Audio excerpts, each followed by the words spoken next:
the world community is partnership, because clearly climate change is something which, very pleased to say that we actually can't do anything unless and until the world gets together.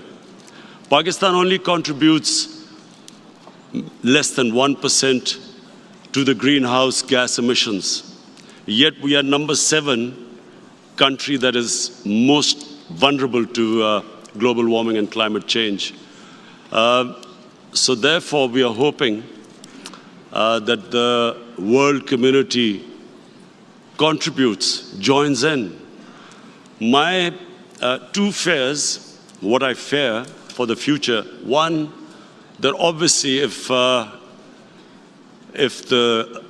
temperatures keep rising at the rate they are, we face catastrophe, because people, millions and millions of people depend on the water from our rivers.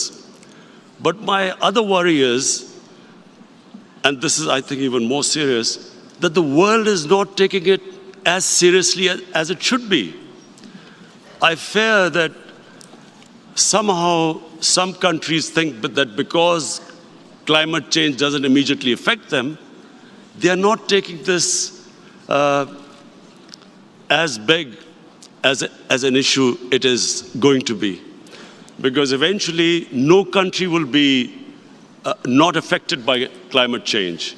What we feel is that there will be climate refugees. Already in Pakistan, because of prolonged drought in Afghanistan, there have been refugees coming into Pakistan, climate refugees. But if the world does not take this seriously, I think the countries, richer countries, will be affected. So my appeal today, would be that powerful countries must chip in and take this seriously. Because unless the world community decides to take this challenge on, no individual countries are going to be effective. And human beings have this capacity that once they decide to fight a crisis, a challenge, they can surmount any challenges.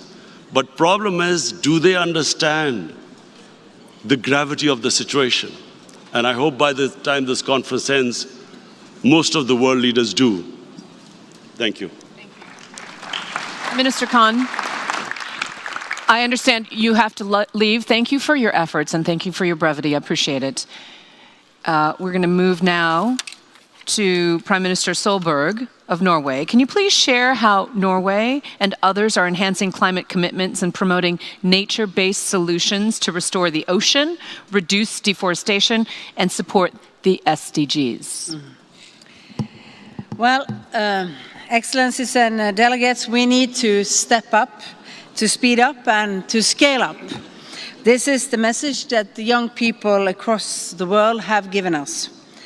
It is reinforced by the images of devastating natural disasters, most recently from the Bahamas.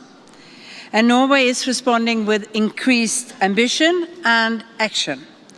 We will strengthen our national determined contribution under the Paris Agreement, and we urge others to do the same. We will also submit a low-emission strategy to the UN. And I'm pleased to confirm that we will follow through on our Paris commitments to double the